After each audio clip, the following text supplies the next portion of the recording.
बहुत रोकने की कोशिश हुई, लेकिन जहां मेरा आदिवासी समाज का युवा अगर दिल से याद करेगा तो 600 किलोमीटर कोई मायने नहीं रखेगा। और जिन्होंने उनको रोकने का प्रयास किया उनको मैं यहां से बोलना चाहता हूं, गुलाब जाम जहर क्या क्या है, अरे गुलाब जाम जहर क्या क्या है, मंत्री जी हम आ गए, बदल इंतजाम क्या क्या है। आदिवासी का खून है, डरने वाला नहीं है, लड़ने वाला है। आपने हमको हमारे लोगों को भड़काने के लिए, हमारे लोगों को उकसाने के लिए जितना भी प्रयास करना था कर लिया। अपनी कुर्सी की पेटियां बांध लो, मौसम बिगड़ने वाला। और हमारे जो अधिकारी कर्मचारियों को वो जिस प्रकार से धमकी देते हैं, डराते हैं, अरे हम वो आदिवासी लोग हैं, जंगल में भी अगर जाते हैं तो शेर अगर सामने दिखता है तो 2 उंगली दिखाते हैं तो वो भी वापस निकल जाए। इसलिए अरे हमारे समाज के कई अधिकारी हुए, कई कर्मचारी हुए, बोलते हैं कि महेश अगर हमको नौकरी से निकालेंगे तो खेती कर लेंगे, खेती अगर छीनेंगे तो बल्कि कर लेंगे, लेकिन झुकेंगे नहीं।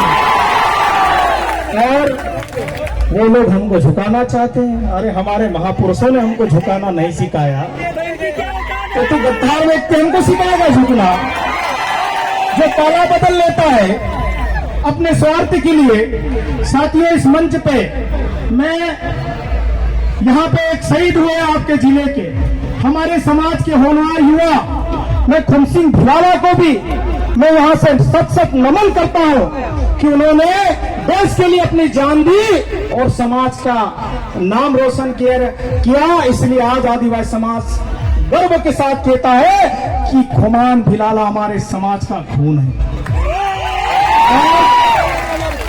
हम लोग सब देख रहे थे, हम लोग सब सुन रहे थे कि खुमान भिलाला जो अपनी ड्यूटी कर रहा था, ड्यूटी के दौरान शायद उनका परिवार भी आया है यहाँ पर, मुझे ऐसा पता चला है।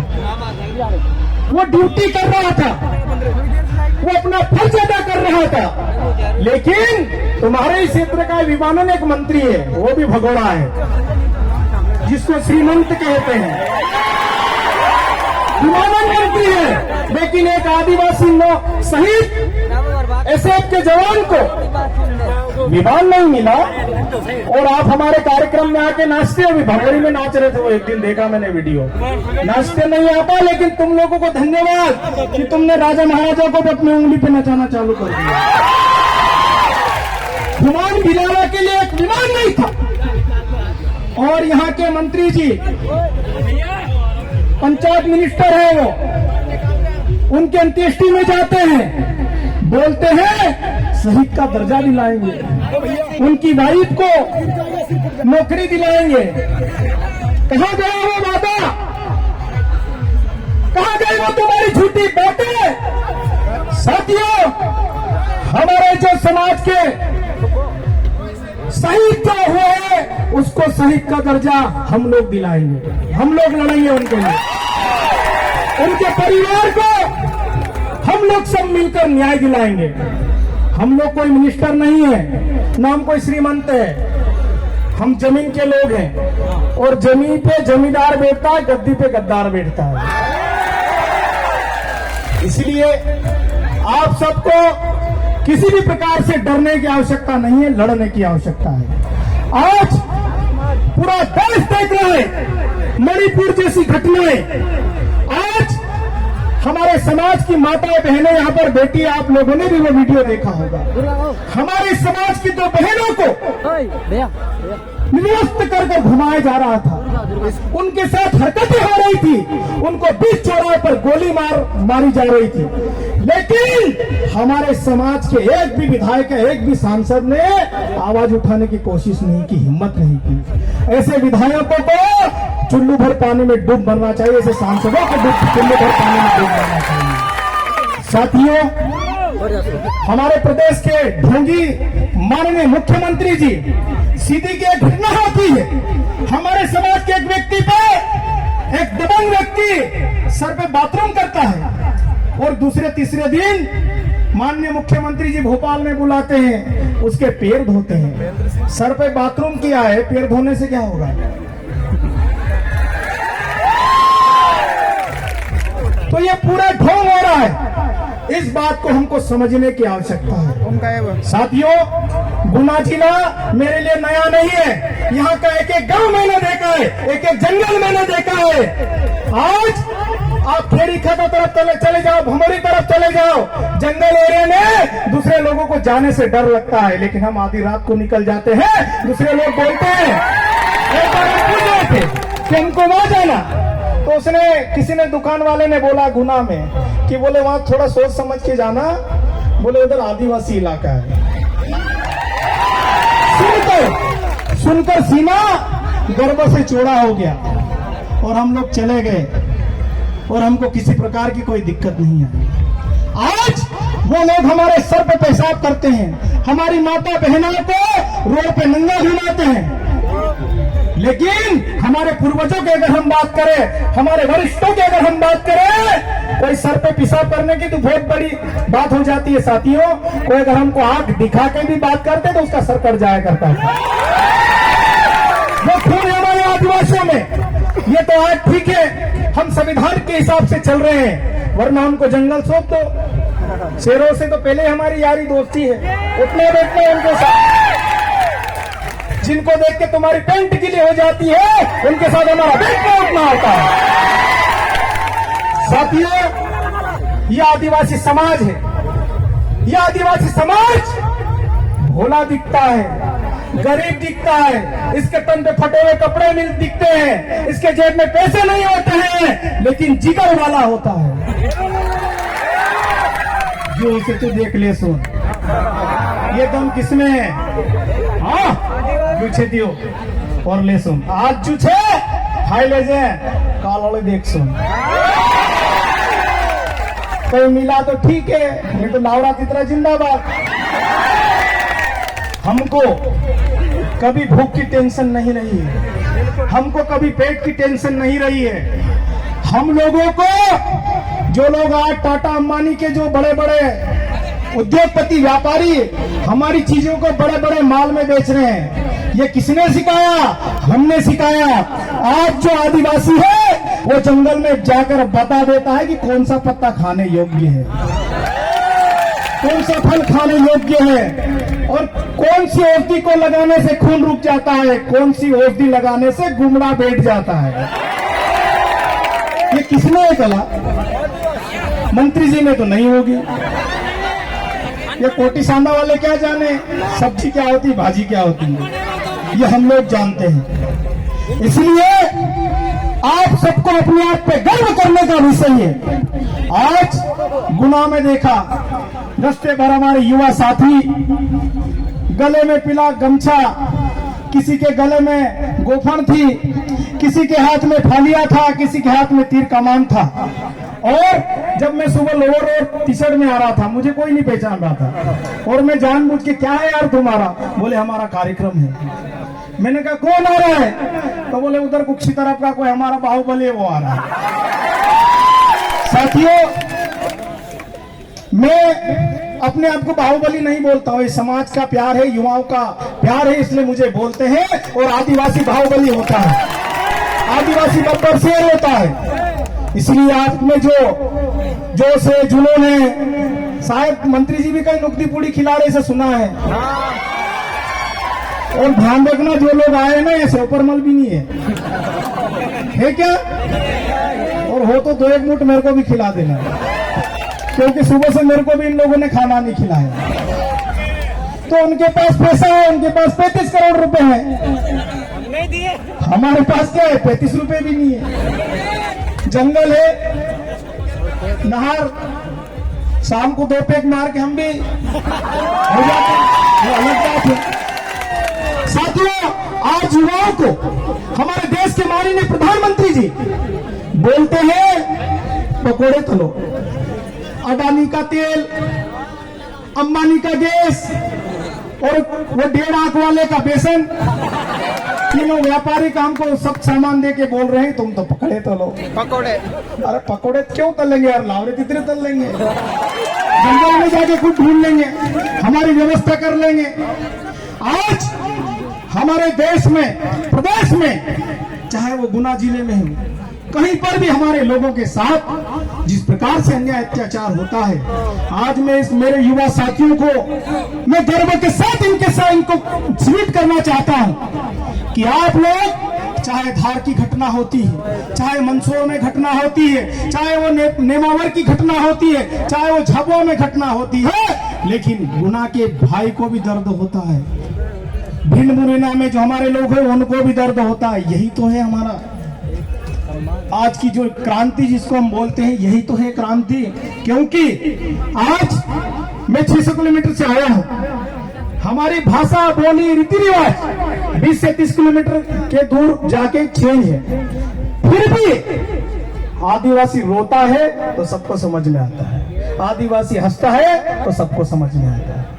आता है कि नहीं आता? आता है।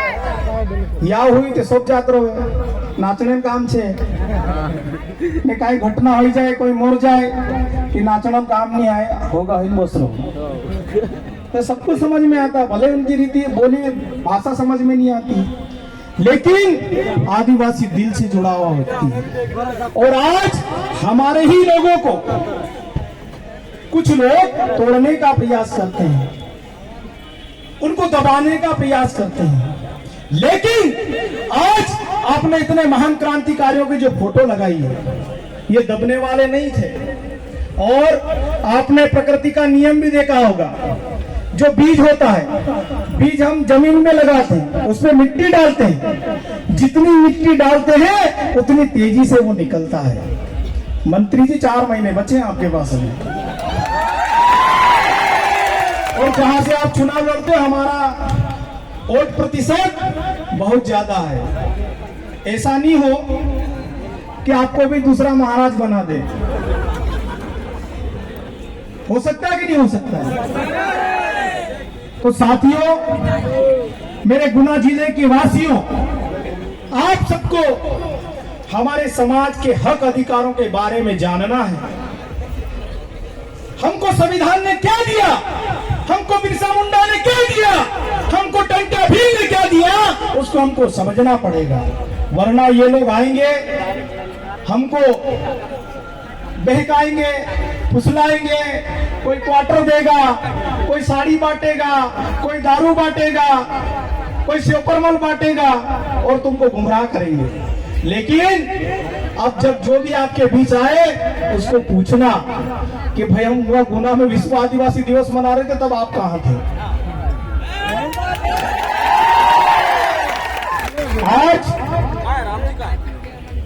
हमारे देश में, पूरे संपूर्ण देश में विश्व आदिवासी दिवस का आयोजन हो रहा है, और उसमें हमारे नेताओं की बजाय हमारे जो युवा जो घर से मोटरसाइकिल लेके तो निकल जाता, लेकिन पेट्रोल के ठिकाने नहीं होते, वो मना रहे हैं और खुशी से जाते हैं। देख लेंगे यार, उसको बोलेंगे, वहां कहीं समझेंगे थोड़ी। वो कई लड़कों को तो धकाते हुए भी देखा मैंने मोटरसाइकिल, लेकिन जुनून के साथ धकाते हैं। साथियों, हमारे समाज में 4 प्रकार के लोग हैं। एक वो आरक्षण वाले जो आजकल मंत्री जी के डर से शायद दिख नहीं रहे होंगे, जिन्होंने आरक्षण का रस चूसा अच्छी तरीके से, अच्छी पोस्ट पे गए, जिसको बुरा लगे मुंह पे लगे। मैं पीठ पीछे वाले बोलने वाला व्यक्ति नहीं हूँ, मुंह पे बोलता है, वो टंके की छोड़ बोलता है। जिन्होंने आरक्षण का रस चूसा, उनका कलेक्टर बोले जाना तो जाएंगे, अगर मना कर दे तो नहीं जाएंगे। ठीक है। दूसरा, हमारे जो दूसरा वर्ग, हमारा वो जो गांव में काम करता है, दिन भर मेहनत करता है, मजदूरी करता है, शाम को 2 पैक लगाता है, आराम से सो जाता है। क्या चल रहा है उसको नहीं मालूम, क्योंकि उसको कैसी फुर्सत नहीं है, अपने काम में व्यस्त है। तीसरा वर्ग जो हमारा जनप्रतिनिधि, वो भी आरक्षण का रस चूस रहे हैं। जब उनको आरक्षित सीट पे चुनाव लड़ना, और उनकी पत्नी निकलेगी गैर आदिवासी, उसकी मम्मी निकलेगी गैर आदिवासी। टिकट के लिए वो लोग आदिवासी बनकर जुझारू नेता बन जाते हैं, ईमानदार नेता बन जाते हैं। सड़क पे कोई नहीं आता है और उधर से निकलते तो एसी चालू करके जाते हैं। चौथा वर्ग, हम जैसे युवाओं का रोजी रोटी का सवाल है। जीवन में क्या करेंगे किसी को नहीं पता। जेब में पेट्रोल के पैसे नहीं है, वो लोग रोड पे लड़ रहे हैं, वो लोग संघर्ष कर रहे हैं समाज के लिए, वो लोग लड़ रहे हैं अपनी माताओं बहनों के लिए। इसलिए अपने लिए जोरदार ताली बजाओ। साथियों, ये परिस्थिति हमको चेंज करना पड़ेगी। आज मणिपुर की जो घटना है, आप ये मत समझना कि मणिपुर यहाँ से दूर है। मणिपुर यहाँ भी आ सकता है, हमारे साथ भी कुछ हो सकता है। इसलिए मैंने आपको थोड़ी देर पहले ही बोला है कि आदिवासी रोता है तो सबको समझ में आता है, आदिवासी हंसता है तो सबको समझ में आता है। आज मणिपुर जल रहा है, आज मणिपुर के हमारे आदिवासी लोग परेशान हैं, लेकिन हमारे देश का जो चौकीदार बोलता मैंने चाय बेच के मैं प्रधानमंत्री बना। अरे एक आधी फोटो तो दिखा भाई, कैमरा जीवी व्यक्ति एक भी फोटो नहीं है। और उसके जो गृह मंत्री जी अमित शाह जी, केंद्र गृह मंत्री, उनको इंदौर में आने के लिए टाइम है, लेकिन मणिपुर जाने के लिए टाइम नहीं है। आज आप सब जैसे युवाओं की बदौलत, समाजजनों की बदौलत देश को आदिवासी राष्ट्रपति मिला है एक महिला के रूप में, लेकिन बेचारी, वो भी बेचारी है, बोल नहीं पा रहे हैं। मंदिर में घुसने नहीं दिया जाता है क्योंकि आदिवासी, और बोलते हैं कि हमने आदिवासी महिला को राष्ट्रपति बनाया। अरे तो बनाया तो क्या कर लिया हमारे लिए? कुछ नहीं किया। राज्यसभा सांसद दे दिया, क्या किया? कुछ नहीं किया। 47 विधायक दिए, क्या किया? कुछ नहीं किया। तो साथियों, हम सभी को इस बारे में सोचना है, समझना है, क्योंकि साथियों समाज पे कई जगह हमारे समाज के लोगों की जमीनें छीन रहे हैं। फैक्ट्रियां डलती है तो वो आदिवासी क्षेत्रों में डलती है। महेंद्र सिंह सिसोदिया के बंगले पे, कोठी पे कभी फैक्ट्री नहीं डलती है, हमारी झोपड़ियों पे डलती है। हमारे जरा जरा सी जमीन पे छीनने का काम करते हैं, हमको पलायन करने के लिए मजबूर करते हैं। आज उन 47 आदिवासी विधायक को शर्म आना चाहिए कि हमारे लोग पलायन कर रहे हैं, हमारे लोग गुजरात जा रहे हैं, हमारे लोग महाराष्ट्र जा रहे हैं, हमारे लोग पश्चिम बंगाल जा रहे हैं, हमारे लोग अन्य राज्यों में अपने छोटे छोटे बालकों को, बच्चों को लेकर पलायन कर रहे हैं। उनके घर में धूल जमा हुआ है, उनके घर में ताला लगा हुआ है, और कई लोगों को हमने देखा है अपने घर के सामने कांटे लगाकर जाते हैं, ठीकरे लगाकर चले जाते हैं, एक एक दो दो साल तक उधर ही काम करते हैं। और ऊपर से अगर छोरा वाला कहीं गलती कर ले, माताएं बहनें बेटी है, अगर गलत बोलूं तो मुझे माफ करना, और एक आधा छोरा होशियार हो जाता तो एक लाड़ी ले आता है, फिर वो झगड़े में उसकी बाप की और उसके दोनों पति पत्नी की, ना बच्चों की पूरी जिंदगी एक पीढ़ी वही निकल जाती। गुजरात में कपास बेचती थी। तो आज मैं आप सबको एक निवेदन करना चाहता हूं कि 2 रोटी कम खाना, लेकिन अपने बच्चों को जरूर पढ़ाना, क्योंकि आज प्रदेश सरकार हमको बोलती है हम निःशुल्क शिक्षा दे रहे हैं, हम निःशुल्क भोजन दे रहे हैं, हम निःशुल्क कपड़े बांट रहे हैं, हम निःशुल्क कॉपी किताब दे रहे हैं। मत दीजिए, बंद कर दो, नहीं चाहिए। और तुम्हारा भोजन तो बिल्कुल नहीं चाहिए, वो पानी वाली दाल, जली हुई रोटी, कीड़े वाले चावल। माननीय मुख्यमंत्री जी, अगर आपको चाहिए तो किसी स्कूल से भिजवा देंगे भोपाल, साधना सिंह चौहान के साथ देख के खाना। और आदिवासी समाज गरीब जरूर है, पैसा टाइम पे नहीं रहता है, लेकिन अपने बच्चों को भूखे कभी स्कूल नहीं भेजता। कितनों के बच्चे भूखे स्कूल जाते बताओ मुझे। और वो टीचर को शिक्षा से मतलब नहीं है, उसको शिक्षा पे ज्यादा फोकस नहीं करना है।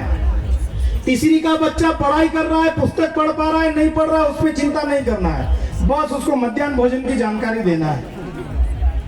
और उसमें मध्याह्न भोजन में भी क्या होता है, बीओ का कमीशन है, बीआरसी का कमीशन है, जन शिक्षक का कमीशन है। किसी को बुरा लगे तो मुझे बताना, मैं प्रमाण दे सकता हूं, और बिना प्रमाण के हम बात नहीं करते। आज ग्रामीण क्षेत्रों में जो शिक्षा की हालत है, जो सरकारी स्कूल है, उसमें कौन पढ़ते हैं? महेंद्र सिंह सिसोदिया का बच्चा तो नहीं पढ़ता होगा, हमारे बच्चे पढ़ते हैं। और हाँ, उसमें भी हमारे टीचर अधिकतर होते हैं। अब वो जो अच्छा काम कर रहे हैं उनको तो मैं दिल से धन्यवाद देता हूं, उनको सैल्यूट करता हूं। लेकिन जो 12 बजे स्कूल जाता है और 1:30 बजे वापस आ जाता है, उन शिक्षकों के लिए भी मैं कुछ कहना चाहता हूं कि ढाबों पे बैठना बंद कर दो। तुम्हारे बच्चे तो प्राइवेट स्कूल में पढ़ रहे हैं, लेकिन किसी गरीब का बच्चा सरकारी स्कूल में भी पढ़ रहा है। आज उनको अच्छी खासा वेतन मिल रहा है,